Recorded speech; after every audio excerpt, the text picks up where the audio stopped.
오늘 스가랴서 말씀을 보려고 하는데 이 스가랴서는 구약 끝에서 두 번째 말씀이에요. 그러니까 예수님 오시기 전 500년 전에 하신 하나님의 예언의 말씀이에요. 스가랴서 특히 이제 후반부에 보시면 9장부터 14장까지 내용을 보면은 이게 거의 이제 구약의 끝부분이잖아요. 그래서 메시아가 장차 오실 메시아의 초림과 재림까지 예언하고 있는 아주 자세히 예언하고 있습니다. 그러니까 그동안 여러 선지자들을 통해서 하셨던 이 메시아 예언의 결정판이라고 할 수 있어요. 굉장히 자세하게 예언이 되어 있습니다. 그만큼 시대가 가깝다는 얘기죠. 그래서 오늘 말씀을 통해서, 스가랴서 말씀을 통해서 메시아를 통해서 택하신 백성들을 구원하시는 하나님의 섭리를 깨닫고 여러분의 믿음을 새롭게 하시기를 주의 이름으로 축원합니다. 스가랴 9장 10장에 보면은 이런 말씀으로 시작을 해요. 9장 9절 보시면 시온에 따라 크게 기뻐할지어다. 너희 왕이 너희 임하실 것이다. 시온의 딸 예루살렘을 얘기하고 있잖아요. 하나님 백성들에게 크게 기뻐하라고 말합니다. 왜냐하면 너희 왕이 임하실 것이기 때문에. 그는 어떤 분이냐? 공의로우시며 구원을 베푸시며 겸손하여 나귀를 타시나니 나귀의 작은 것 곧 나귀 새끼니라. 이렇게 말씀을 하셔서 나귀 새끼를 타고 이 메시아가 이 구원의 왕이 예루살렘으로 들어오실 거라고 하는 거죠. 바로 예루살렘에 예수님께서 마지막 주간에 입성하신 그 예언의 말씀이라고 볼 수가 있죠. 그것을 이제 스가랴를 통해서 이렇게 말씀을 시작을 하세요. 장차 임하실 메시아의 구원의 사건에 대한 자세한 예언이 시작이 되는 거죠. 그래서 결국 저렇게 마지막 들어오셔서 그 주간 금요일 날 십자가에 죽으시잖아요. 그렇게 하심으로 우리를 대속하십니다. 죽음으로부터 구원을 하셨어요.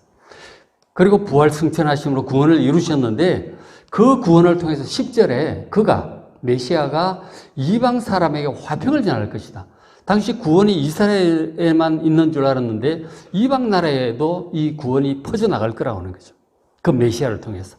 이방 사람에게 화평을 전할 것이요. 그의 통치, 그 구원의 통치가 바다에서 바다까지 이르고 유브라데 강에서 땅 끝까지 갈 것이다.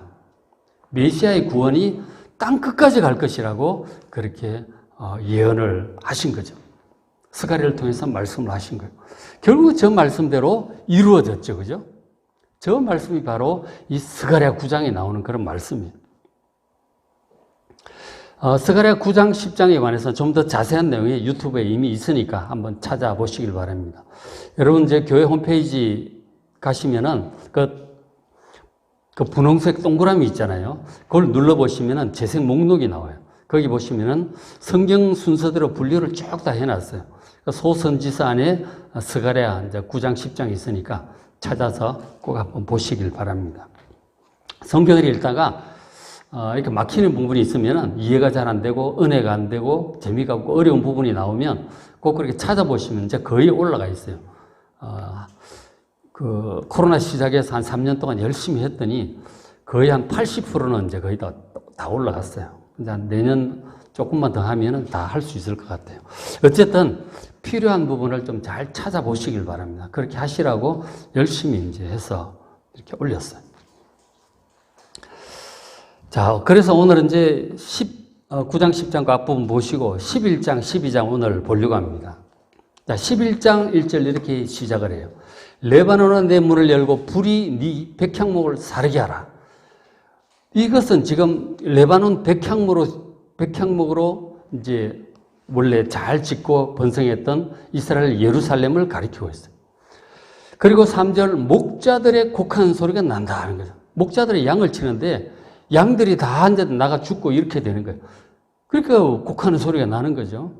그들의 영화로운 것이 쓰러졌음이로다. 어린 사자의 부르짖는 소리가 나며 이런 요단의 자랑이 쓰러졌음이로다. 그러니까 이제 이스라엘이 이제 멸망하게 될 것을 지금 경고하는 말씀이에요. 지금 메시아의 구원을 9장 10장 얘기를 하다가 갑자기 이제 멸망에 관한 경고의 말씀이 나오고 있어요. 왜 그럴까요? 자, 계속 보면 11장 4절에 여호와 나의 하나님이 이르시되, 하나님께서 스가랴 선지자에게 하시는 말씀이에요. 말씀하시길 너는 잡혀 죽을 양떼를 먹이라 그러시는 거예요. 지금 양을 치는데 목자들은 보통 양을 잘 키워서 이제 양젖도 짜고 그리고 그 털을 깎아서 또 팔기도 하고 새끼도 낳고 이 번성을 기대하면서 양을 치잖아요. 그런데 하나님께서 스가랴에게 말씀하시기를 네가 치긴 쳐야 되는데 그 양떼 얼마 못 가 죽을 것이다. 잡혀 죽을 양떼를 먹이라는 거예요. 잡혀 죽을 줄 알면서도 먹여야 하는 그 목자의 심정이 참 오죽하겠습니까? 그런데 그 양떼 상황이 5절에 그래요. 5절에 보면 왜 이 잡혀 죽을 상황이 되고 있느냐면 사들인 자들은 그들을 잡아도 죄가 없다. 양을 팔은 거예요. 목자가 팔았으니 산 사람들이야 뭐 잡아먹어도 뭐 사실 그렇게 하려고 산 거 아니에요? 잡아먹어도 죄가 없죠. 그리고 판자들, 이 목자들이죠. 판자들은 말하기를 내가 부유하게 되었은지 여호와께 찬송하리라. 목자들은 양을 팔고 돈 벌었으니 기분 좋다는 거예요. 그들의 목자들은 그들을 양들을 불쌍히 여기지 않는 거예요. 그렇게 잡혀 죽을 양떼라는 거예요. 지금 스가랴가 먹여야 할 양들이 참 딱하죠. 판자들이야 돈 벌어 좋다고 그러고 산자들이야 잡아먹겠다고 그러니 이 뭐 필연적으로 이제 얼마 못 가 잡혀 먹을 거예요. 그걸 알면서도 지금 스가랴 선지자가 지금 양을 먹여야 되는 참 딱한 상황인 것이죠. 이 양떼는 바로 이스라엘 백성들, 하나님의 백성들을 가리키고 있어요. 이스라엘 백성들의 처한 상황이 그렇다는 거예요, 지금. 비유적으로 말씀을 하시는 거죠. 이 대부분의 목자들이 이스라엘 백성들을 지켜야 할, 잘 양육하고 이끌어야 할, 구원으로 이끌어야 될 목자들이 양을 불쌍히 여기지 않고 팔아먹어요. 근데 그 진실한 목자인 스가랴가 참 보니 안타까운 거죠. 얼마 못 가 잡아먹힐 이 양떼를 먹여야 하는 심정이 안타까운 것이죠. 그런데 이것이 결국 나중에 참 목자, 선한 목자로 오실 그 예수님의 상황이기도 합니다. 예수님 당시 하나님께서 유다 백성들을 잘 가르치고 구원으로 인도하라고 세우신 목자들이 있었잖아요. 대제사장 있고 제사장들, 서기관, 바리새인들, 공의원들이 있었어요. 근데 이들이 백성들을 참 진리의 말씀을 따라 하나님의 뜻을 따라 구원의 길로 잘 인도하지 않고 자신의 그 지위와 직분을 자신들의 명예와 권력을 위해서 백성들을 이용할 뿐이에요. 그렇게 하다가 결국 진짜 메시아가 왔을 때 자기들 속에 세상적인 마음, 육신적인 마음이 가득 차 있으니까 메시아를 알아보지 못합니다. 그리고는 결국 메시아를 십자가에 못 박으라고 팔아넘기고 말죠. 그 죄로 인해서 서기 30년에 예수님을 그렇게 죽였는데 그 죄로 인해서 40년이 지나서 서기 70년에 로마의 디도 장군에 의해서 예루살렘은 철저히 파괴되고 엄청난 사람이 죽고 말아요. 그것을 앞에 지금 말씀을 하신 것이죠. 그렇죠? 앞에 이 말씀이 백향목이 사르고 목자들이 곡하는 소리가 나는 거죠. 백성들이 다 죽어나가는 거죠. 영화로운 것이 다 쓰러지고 성전도 무너지고 영화로운 것은 특별히 성전을 가리키고 있는 거죠. 그 상황을 지금 얘기합니다. 이것이 바로 목자들이 하나님의 뜻을 알지 못하고 메시아를 죽인 그 죄로 인해서 저렇게 된다는 것이죠.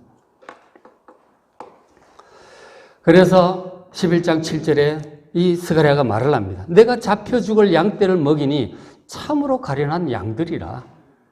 그 당시 상황도 그런 것이죠. 잡혀 죽어야 될 양떼를 먹이니 정말 백성들이 불쌍한 거죠. 내가 그래서 어쨌든 불쌍하고 가련하지만 그러나 그들이 죽을 때까지는 최선을 다해 쳐야죠. 하나님께서 하라고 하시니까 끝까지 해야죠. 그렇죠? 그래서 양들을 먹이는데 이제 선지자가 내가 막대기 둘을 쳐요. 양을 치는데 막대기가 필요하잖아요. 양을 잘 몰고 해야 되니까. 둘을 쳐야 하는데 막대기 하나는 은총이에요. 은총이라고 하는 막대기. 은총으로 양들을 먹이고 또 하나는 연합이라고 하는 막대기. 연합이라고 하는 것으로 양들을 이렇게 잘 지도했어요. 하나님의 은총과 그리고 하나됨으로 죽을 땐 죽더라도 할 때까지는 하는 거죠. 잘 먹였어요. 근데 먹이는데 8절 한 달 동안에 길지 않은 기간인 것이죠. 그렇게 길지 않은 기간, 나중에 보면 예수님께서 이 백성들을 먹이는 것도 그렇게 길지 않은 기간 하고 가셨어요. 공생에 한 3년 정도 하셨잖아요. 한 달 동안 길지 않은 일정한 짧은 기간에 내가 그 새 목자를 제거했다는 거예요. 이 나쁜 목자들 있잖아요. 백성들을 먹이지 않는 목자들을 이 진실한 목자가 제거했다고 말을 합니다. 이는 내 마음에 그들을 싫어하였고 그들의 마음에도 나를 미워하였습니다. 지금 백성들을 잘 이용을 해서 자신들의 권력과 명예를 지켜나가는 데 빠져있는 그 거짓된 목자들에 비해서 이 스가랴는 바르게 하려고 하니까 정의롭고 옳은 사람이 오면은 잘못하고 있는 사람들은 굉장히 싫어해요. 부담스럽거든요. 서로 싫어하는 거예요. 그래서 그 새 목자를 제거했다. 이제 그렇게 말을 하고 있는데 이것은 결국 이제 나중에 예수님의 상황을 지금 예언적으로 말씀을 하는 거예요. 예수님께서 당시 백성들의 이 목자들인 바리새인 서기관 이들을 싫어하셨어요. 그들을 저주하셨습니다. 화 있을진저 독사의 새끼들아. 막 그렇게 하셨죠. 그리고 그들도 당연히 예수님을 싫어했어요. 바른 소리 하는 예수님이 싫은 거죠. 부담스럽고 싫은 거예요. 서로 그렇게 된 거예요. 그걸 지금 예언적으로 말씀을 하고 있는 거예요. 결국 이제 그들을 제거를 했다. 이렇게. 내 마음에 그들을 싫어하고 그들의 마음에도 나를 미워했으면 참 목자와 거짓 목자 사이에 이런 갈등이 있을 수밖에 없죠. 그리고는 11장 9절에 내가 이르되 결국 이제 이 내가라고 하는 게 스가랴지만 예수님이죠. 그죠? 예수님께서 말씀을 하시는 거죠. 내가 너희를 먹이지 않겠다. 더 이상 먹이지 않겠다. 하나님께서 어느 일정 기간 하러 가신다. 이제 때가 된 거죠. 더 이상 먹이지 않겠다. 죽는 자는 죽는 대로 내버려 두고 망하는 자는 망하는 대로 나머지는 서로 살을 잡아먹는 대로 내버려 두겠다고 그만두십니다. 때가 되면 이제 그만둘 수밖에 없죠. 그렇게 하고는 이 목자가 10절에 은총이라고 하는 막대기를 취해서 꺾어버립니다. 은총과 연합으로 백성들을 잘 먹였는데 은총을 꺾어버린 거예요. 더 이상 은총을 베풀지 않겠다는 것이죠. 하나님의 은혜가 끊어졌어요. 그렇게 함으로 결국 어떻게 되나? 이는 모든 백성들과 세운 언약을 폐하려 하였습니다. 당시 그들이 예수님에게까지 이른, 예수님을 죽이기까지 이른 그 구약의 백성들과 하나님과 이미 언약을 맺었잖아요. 출애굽기 19장 20장에 나오는 시내산에서 언약을 맺었어요. 바로 옛 언약이고 구약입니다. 그 언약을 폐하시겠다는 거예요. 은총을 꺾어버리고 언약을 폐하시겠다고 말씀을 하셔서. 그러므로 결국 구약이 폐하여지고 이제 새로운 언약, 신약이 맺어지는 것이죠. 그래서 그 앞에 스가랴 9장 말씀을 다시 한번 보면 9장 11절에 또 너로 말할진대 하나님께서 메시아에게 하시는 말씀이죠. 네 언약의 피, 메시아의 언약의 피로 말미암아 내가 너희 갇힌 자들을 물 없는 구덩이에서 놓았다고 말씀을 하셨어요.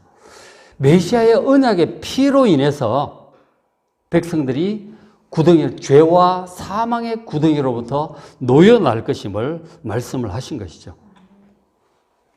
예수님께서 그 언약의 피로, 십자가의 피로 택하신 백성들을 죄와 사망으로부터 구원하신 거예요. 그래서 예수님께서 성찬식을 제정하실 때, 십자가의 죽으시기 전날 밤 초유의 만찬 때 성찬식을 제정하시면서 그렇게 말씀하셨어요. 우리 지난주 성찬식 했잖아요. 그 빵을 떼어주면서 이것은 내 몸이다. 그러시면서 포도즙을 나눠주시면서 이것은 너희를 위하여 흘리는 바 나의 피, 곧 언약의 피니라 그러셨어요. 성찬식 때 예수님을 통해서 새로운 하나님의 백성들, 예수님을 통해서 구원받을 모든 그리스도인 신약의 백성들과 새로운 언약을 맺으신 거라고요. 예수님의 피로. 그것이 신약입니다. 저 언약의 피에 관한 예언도 스가랴 9장에 이미 말씀을 하셨던 것이죠. 그래서 은총을 꺾어버리심으로 구약을 폐하시고 예수님의 십자가의 피, 언약의 피로 새로운 언약을, 신약을 맺으신 것입니다. 그 메시아의 십자가의 피로 말미암아 택한 백성들이 죄와 사망의 구덩이, 물 없는 구덩이로부터 놓이게 되는 것입니다. 그리고는 이제 내용이 이렇게 이어져요. 11장 12절에 내가 그들에게 이르되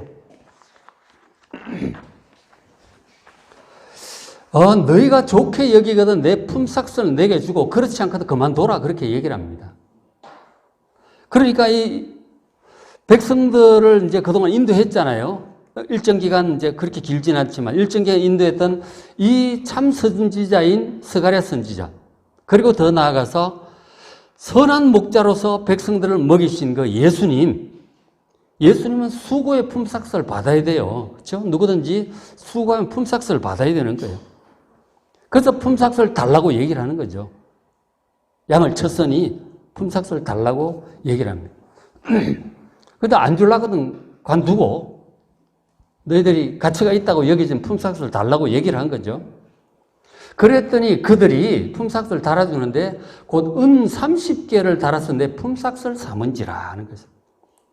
그 양을 쳤는데 상당한 기간을 쳤는데 은 30개밖에 안 주는 거예요. 은 30개라고 하는 것은 노예 한 명의 가격입니다. 은이라고 하는 것은 당신이 쓰는 돈, 은 33개를 얘기하는 거예요. 그게 일정한 이제 돈, 화폐 가치가 있죠. 그것은 노예 한 명의 가격인데 지금 그 품삯이기도 하고 그 목자의 가치이기도 한 거예요. 그 스가랴의 수고의 품삯이고 예수님의 수고, 헌신의 품삯이고 예수님의 가치이기도 한데 그것을 은 30개라고 하는 형편없는 가격으로 이렇게 생각을 하는 거예요, 사람들이. 그렇다니까요. 그러니까 가룟 유다가 예수님을 나중에 팔잖아요. 예수님 팔고 겨우 은 30개를 받아요. 대제사장들에게. 그래서 생각을 해보면 예수님의 생명의 대가로 은 30개를 준 가룟 유다에게 준 대제사장이나 겨우 그 돈을 팔고 예수를 팔아버린 이 가룟 유다가 예수님을 이렇게 형편없는 존재로 생각을 하고 있는 거죠.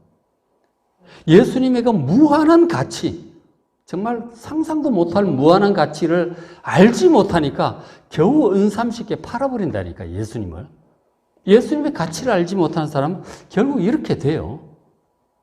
아무리 교회를 다녀도 예수님의 무한한 가치, 예수님께서 우리에게 주시는 영생이라고 하는 구원이라고 하는 무한한 가치를 알지 못하면 뭐 사소한 일만 있으면 예수 안 믿겠다 그러고 도망가 버려요. 조금 어렵다고 박해당한다, 손해당한다. 예수 안 믿겠다고 도망간다니까요. 예수님의 가치를 알지 못해서 은 30개 정도밖에 생각을 안 하는 거예요.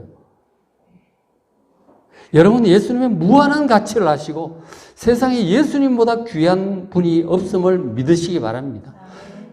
사도 바울이 그런 얘기 몇 번 하잖아요. 그 안에 모든 보화와 보물과 지식이 다 있다고 그러잖아요. 예수 안에 상상을 초월하는 귀한 분이에요. 우리의 생명을 주고도 바꿀 수 없는 분을 겨우 은 30개로 팔아버리는 여러분 되지 마시길 바랍니다. 그 가룟 유다도 저렇게 한 거예요. 형편없이 본 거죠, 예수님을. 그래서 그걸 보고 하나님께서 뭐라 그런지 아세요?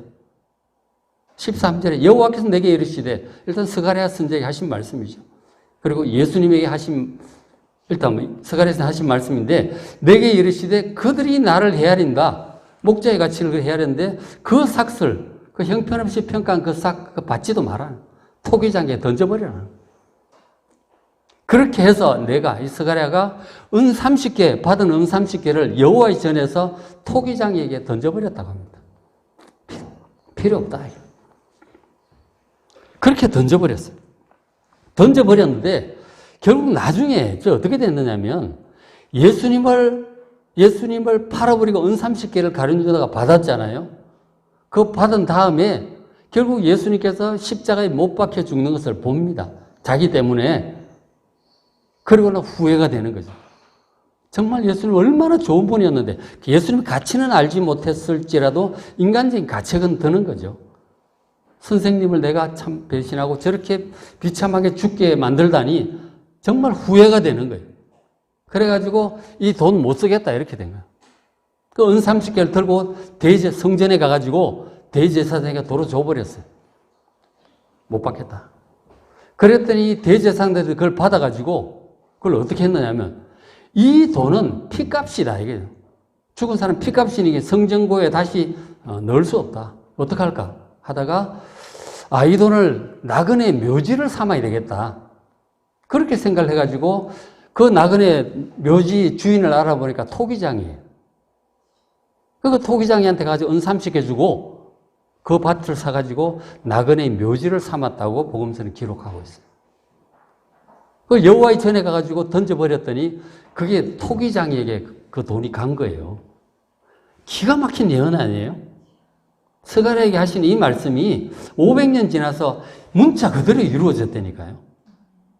예수님이 하는 예언들이 앞에 이사야, 예레미야, 다니엘 많지만 이 스가랴 9에서 14장까지 끝부분에는 기가 막힌 예언들이 이렇게 나와요. 굉장히 자세하게 나온다 하는 거죠. 그리고는 이제 저 여호와의 전에 던져버린 다음에 이렇게 됩니다. 11장 14절에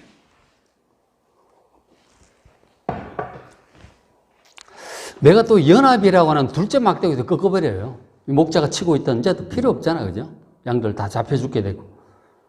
둘째 막대기를 꺾어버려. 연합이라고 하는 백성들 하나 되게 한다는 거잖아요. 그걸 꺾어버리면 어떻게 되겠어요? 다 뿔뿔이 흩어지는 거예요. 모여 살지도 못해요. 둘째 막대기를 꺾었으니 이는 유다와 이스라엘 형제 어리를 끊으라 함이라. 하나님의 백성들이 서로 모여 살지도 못하고 다 뿔뿔이 흩어질 것임을 말씀을 하셨어요. 그리고는 17절에 화 있을진데 양떼를 버린 목자여, 못된 목자들이요. 이 대제사장 서기관 바리새인들, 그들을 책망하시는 거예요. 그래서 그 칼이 그 목자들의 팔과 오른쪽 눈에 내릴 거예요. 팔도 끊어지고 눈도 이제 못 보게 되겠죠. 그의 팔이 아주 마르고 아주 그냥 마비가 되고 말라버릴 것이고, 팔이 말라버리면 무슨 일을 하겠어요? 일 못하죠. 그의 오른쪽 눈도 멀어버릴 것이다. 시력도 제대로 보지도 못하고 형편없이 되는 거죠. 백성들이 이렇게 다 뭐 팔려가고 죽고 뭐 이렇게 됐는데 목자가 뭐 할 게 뭐가 있어요? 더 이상 명예도 없고 재산도 없고 힘도 권세도 없어지는 거죠. 형편없는 존재가 되는 거죠. 결국 이제 어떻게 되느냐 하면 예수님을 십자가에 못 박아 죽인 이 유대인들은 어떻게 됩니까? 결국 40년 후에 그 예루살렘은 완전히 파괴되고 맙니다. 영어로는 예루살렘 성전 파괴되고, 그 요세푸스 기록에 하면 한 150만 명 정도가 그 로마에 포위돼가지고 죽는 것으로 그렇게 기록이 되어 있어요. 엄청난 사람이 죽어요. 로마의 그 디도 장군에서 완전히 성이 포위돼가지고 막 굶어 죽고 애도 잡아먹고 막 이렇게 하다가 결국 함락되는데 엄청난 사람이 결국 죽고 말아요. 그리고는 유대인들은 그때로부터 온 세계로 흩어져 버려요.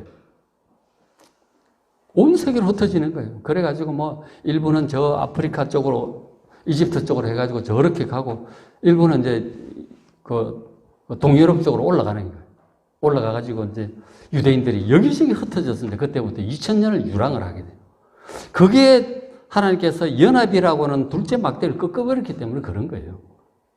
그리고 백성들이 그렇게 되었으니 뭐 대제사장이고 뭐고 이제 무슨 명예와 힘과 뭐가 있습니까? 아무것도 없죠.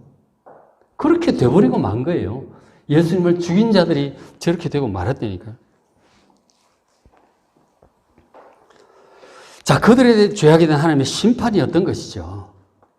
자, 그러면 저렇게 되고 다 끝났을까요? 자비하신 하나님은 그렇지 않습니다. 그 가운데서도 택하신 백성을 구원한다고 말씀을 하세요. 스가랴 12장 넘어가서 12장 7절에 여호와가 먼저 유다 장막을 구원할 것이다. 그 멸망 가운데서 유다 백성, 하나님의 백성들이죠. 구원할 것이다.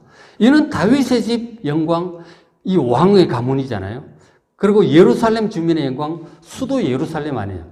그거 못지않게 유다의 영광도 일반 하나님의 백성들의 영광도 커질 것임을 말씀해요. 더 영광스럽게 될 것이라는 거죠.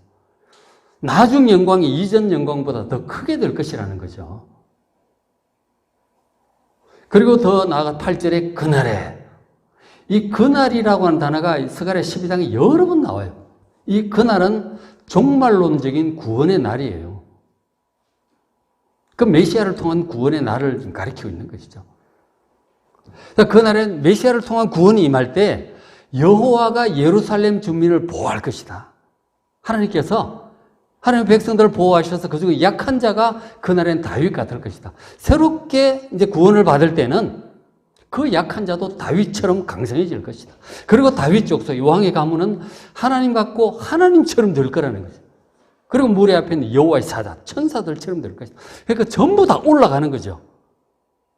일반 백성들은 다윗 왕 가문처럼, 그리고 예루살렘 주민들은 막 약한 자도 다윗처럼, 왕 가문은 하나님처럼 영광스럽게 될 거예요. 전부 상향 더 영광스럽게 변화될 것임을 말씀을 하시죠. 그날에 메시아의 구원이 임하는 그날에 그렇게 될 거라는 것이죠. 그렇죠?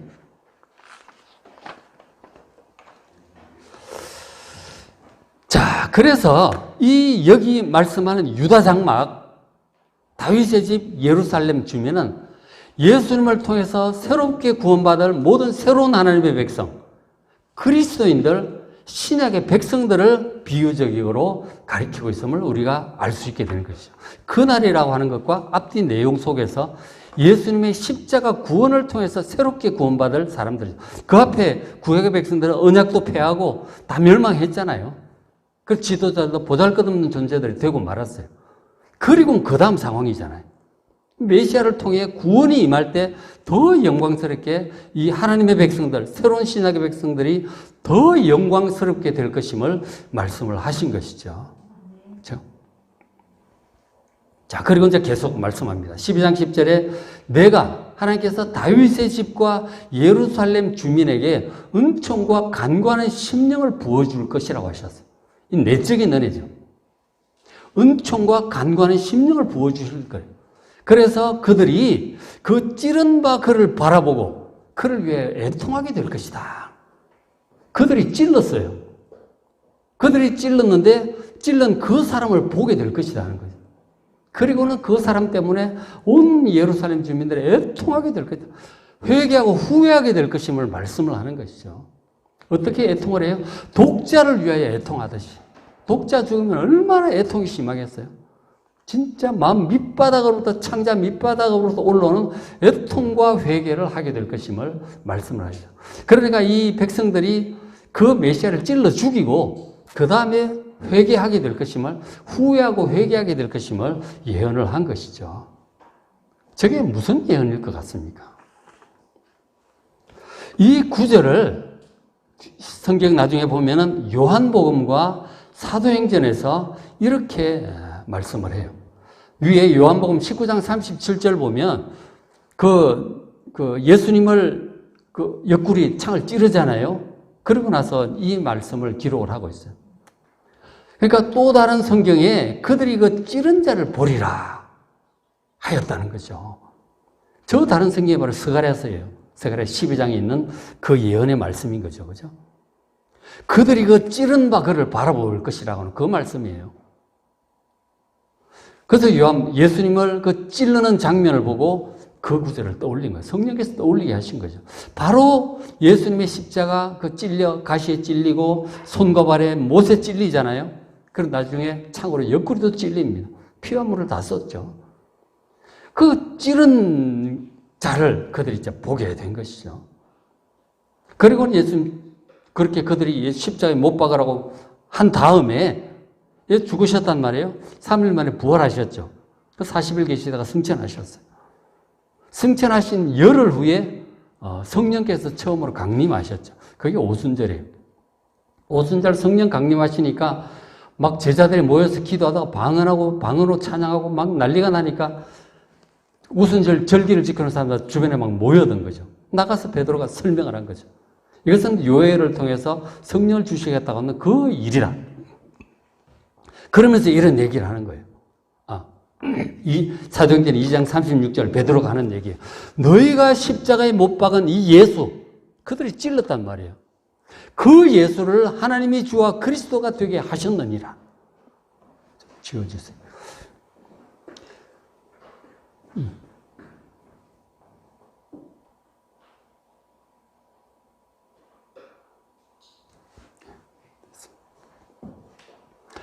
그들이 십자가에 못 박으라고 외쳤던 그 예수, 그 그 예수를 하나님이 주와 그리스도가 되게 하셨느니라 선포를 합니다. 그 앞에 이제 많은 얘기를 했죠. 예수님에 관해서.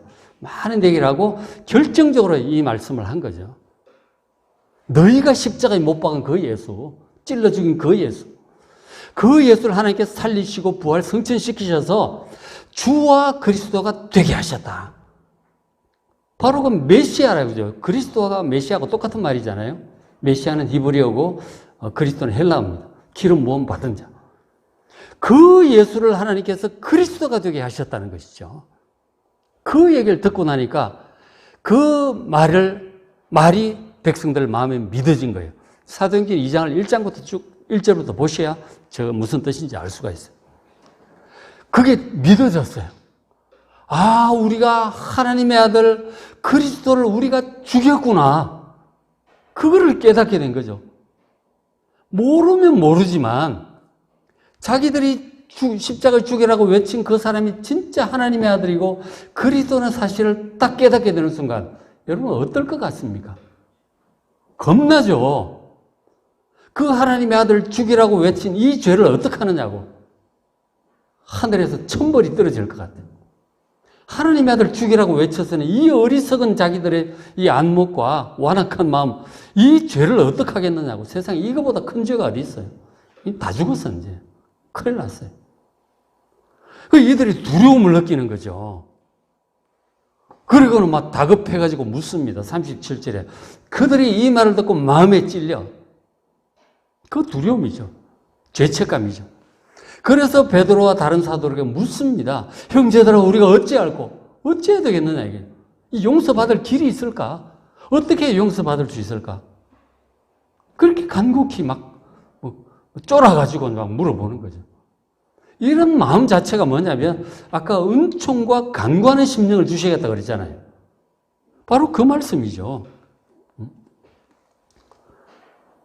앞에 스가랴 12장 7절 내가 다윗의 집과 예루살렘 주민에게 은총과 간구하는 심령을 부어주겠다 그랬잖아요. 바로 이 마음이에요. 회개하는 마음, 찔리는 이 마음이죠. 그리고는 애통하게 될 것이다.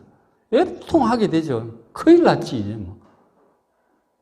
그래가지고 이 사람들이 대회개를 하게 돼요.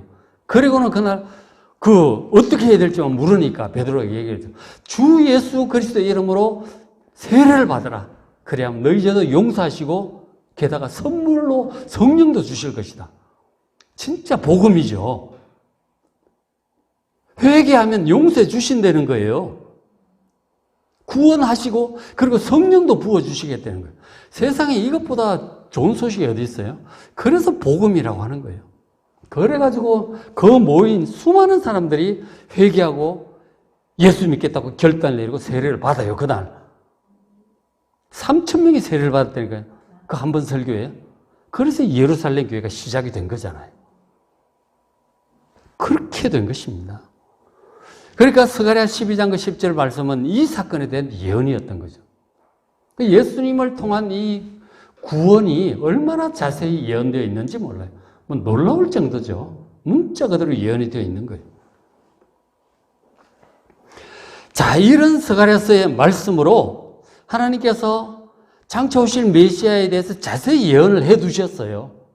정말 열린 마음으로 성경을 제대로 봤더라면 이런 짓을 안 했을 거 아니에요. 이거 우리가 하는 짓이 뭐 언돈 30개 뭐 이런 거 나오면 대제사장이 성경을 제대로 알았더라면 그거 딱 떠올렸어야 되는 거예요. 그걸 자기들이 하고 있는지 모르는 거예요. 성경도 제대로 안 보고 그냥 인간적인 생각, 욕심으로 가득 차가지고 성경을 제대로 안 보면 이런 짓을 하게 돼요. 하나님의 뜻을 모르니까. 여러분 성경 잘 보시길 바랍니다. 여러분들 지금 현재 삶에 해당하는 말씀들이 다 어디 있어요. 안 보면 몰라. 여러분 맥체인 넉장씩 꾸준히 보면 그날 필요한 말씀 다 있을 줄로 믿습니다. 꾸준히 좀 보세요. 이 대제사장처럼 성경 안 보다가 이런 실수를 범하지 말고요. 자세히 나와 있거든요, 성경에. 이렇게 하셨음에도 불구하고 이 세월이 500년쯤 흘러서 예수님 당시 성경의 전문가라고는 바리새인 율법학자 대제사장 이들이 스가랴의 예언 그대로 합니다. 그대로 예수님을 죽이고 팔고 뭐 다 해요. 기가 막힌 일이죠. 그래서 그 죄로 인해서 결국은 이제 이스라엘 백성들이 예루살렘 파괴되고 성전 파괴되고 다 뿔뿔이 흩어져서 그렇게 살게 되잖아요. 그리고 나서 향후 2000년 동안 유대인들이 유럽에 살면서 얼마나 박해를 받는 줄, 고통당하는 줄 아세요? 자기들이 그렇게 박해했던 이 기독교인의 세상이 천지가 돼버렸잖아요. 유럽이 로마 제국 시대부터 해가지고 유럽 전체가 기독교 국가가 돼버렸잖아요. 그 속에서 유대인들이 살려니 예수님 십자가에 못 박아 죽인 저 유대인들, 고집스럽게 예수 믿지 않는 저 유대인들, 그리고 막 엄청 싫어해요. 기독교인들이. 박해를 엄청 받습니다. 그렇게 되고 말았다니까. 그 예수님 십자가에 못 박아 죽인 죄죠. 그것을 전부 예언을 다 했죠. 연합이라고 하는 막대기도 꺾어버리고 그렇게 될 것을 말씀하셨는데도 불구하고 예수님을 그렇게 못 박아 죽였다니까요. 그런데 자비로우신 하나님께서는 그런 가운데서도 택하신 백성들에게는 예수님을 알아보는 믿음도 주시고 믿음을 주셔서 예수님의 제자들이 되게 하시고 그리스도인들이 되게 하셨어요. 우리에게도 그런 믿음을 주셨잖아요. 여러분 정말 감사하시기 바랍니다. 하나님의 은혜예요. 그리고 이제 예수님의 십자가 사건과 부활 승천 후에 오순절부터는 이런 성령 충만한 사도들을 통해서 더 많은 유대인들을 구원하십니다. 그 사도행전 이건 2장이지만 3장, 4장 보면은 한 번에 안전병이 일으키고 나서 또 5,000명이 믿고 허다한 제사장 무리도 믿고 많은 유대인들이 예수를 믿게 돼요. 구원받게 된다니까요. 참 감사한 일이죠. 그래서 그들과 새로운 언약을 맺으시고 이전의 구약 시대보다 더 영광스럽게 하십니다. 그리고 더 나아가서 그 복음이 온 세계로 퍼져나가죠. 이방인들도 진짜 바다 건너 땅끝까지 구원받게 되는 놀라운 역사가 이루어졌어요. 이게 전부 스가랴서 9장부터 14장에 예언이 다 되어 있잖아요. 여러분 꼭 좀 스가랴서 나중에 이제 12월 달 되면 읽겠지만 꼭 좀 읽어보시길 바랍니다. 더 영광스럽게 하셨습니다. 그리고 우리가 정말 생각을 해야 될 것은 우리도 혹시 이 당시 바리새인들처럼 성경은 보지 않고 세상적이고 육신적인 마음이 가득해서 예수님의 가치를 알지 못하고 은삼십계도 안 되는 가치로 알고 예수님 팔아버리고 그만두고 예수님을 멀리하는 어리석음을 범하지 마시길 바랍니다. 예수님 가치를 모르면 그렇게 돼요. 세상 것들로 마음이 가득 차 있으면 그렇게 된다니까요. 가룟 유다처럼 돼요.